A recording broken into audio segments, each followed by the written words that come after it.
Good afternoon, dear colleagues and professors. I'm Guo Qian from Department of Ultrasound in Medicine, Shanghai Jiao Tong University affiliated number 6 People's Hospital. Thank you very much for giving me this chance to present our case report.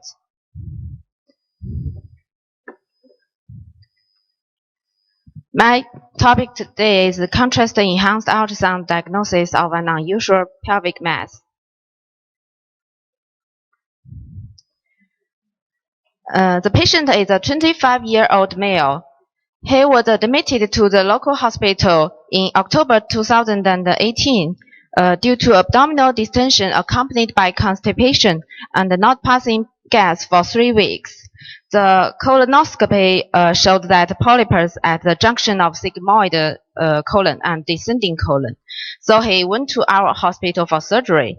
The pathological diagnosis was mucinous adenocarcinoma of sigmoid colon, part of which was the sigmoid ring cell carcinoma. The tumor invaded the whole intestinal wall with extra serous infiltration and invaded the omentum tissue. After surgery, he went through standardized chemotherapy.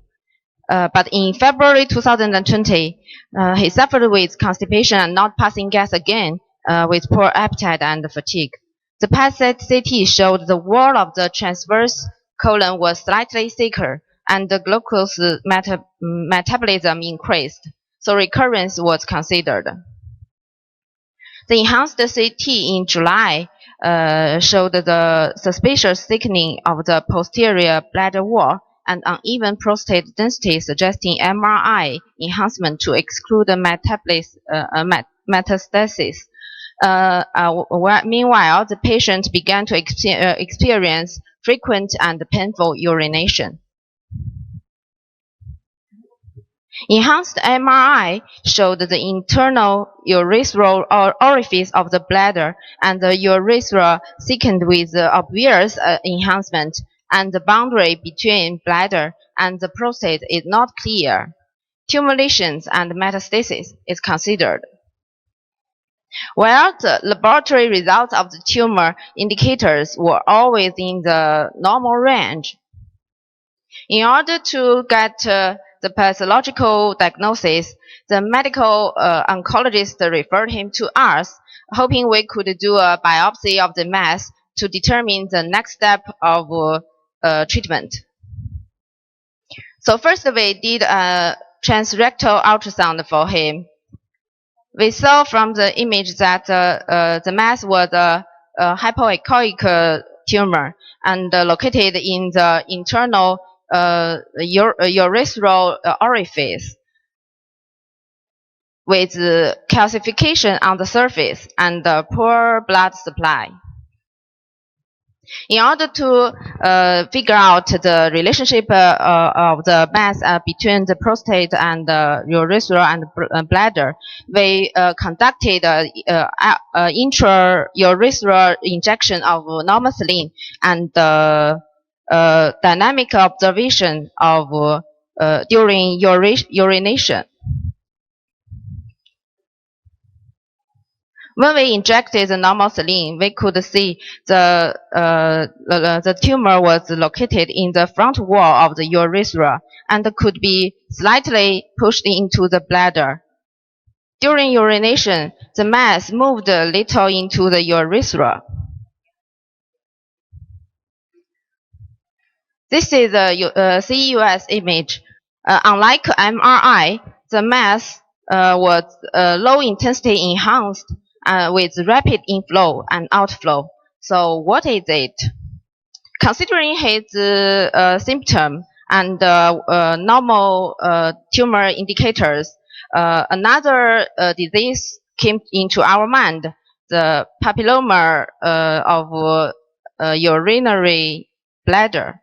If it is a papilloma, it could be seen in cystoscopy like this.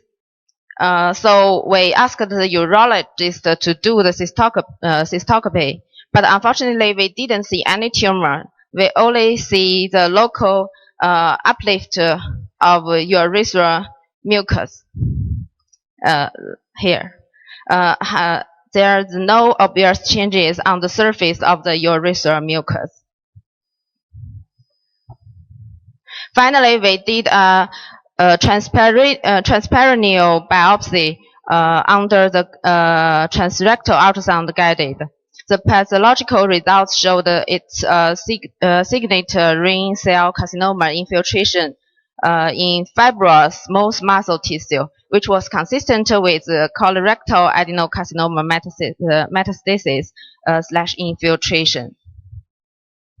So for this unusual mass, differential diagnosis is needed between metastasis and the papilloma of urinary bladder. According to the pathological results, we speculated that the mass is a pelvic metastasis which invaded the bladder wall.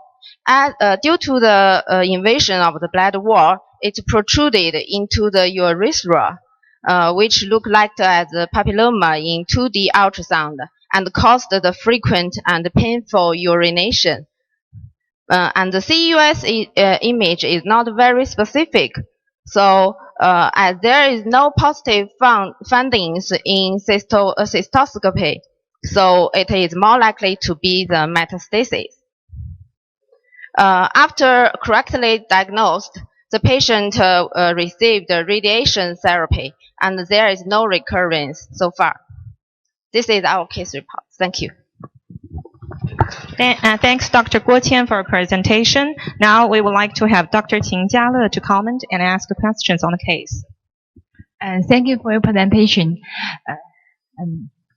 I made the comments again. Sorry. And you show a special case for us also, but compare the preview presenter, I think you lack the paper reading. I commend you to read several papers and help you get knowledge how to diagnose this special case. So my question is, when you make a definition diagnosis, and some points support disease, and some points didn't support the disease. So when you review the case again, what do you think these points? Thank you for your comment. And yes, I need to read more paper to make myself better. First, I saw this. I saw this mass. I really thought it is metastasis. But when we saw it in the ultrasound image, it is very unusual position, so we combined with his symptom, so we considered some other diseases to explain his laboratory results or some or his symptoms. Yes, we know the papilloma, more papilloma patients will get blood. There will be blood in the urine, but the patient didn't have. So it is not support this diagnosis. Thank you.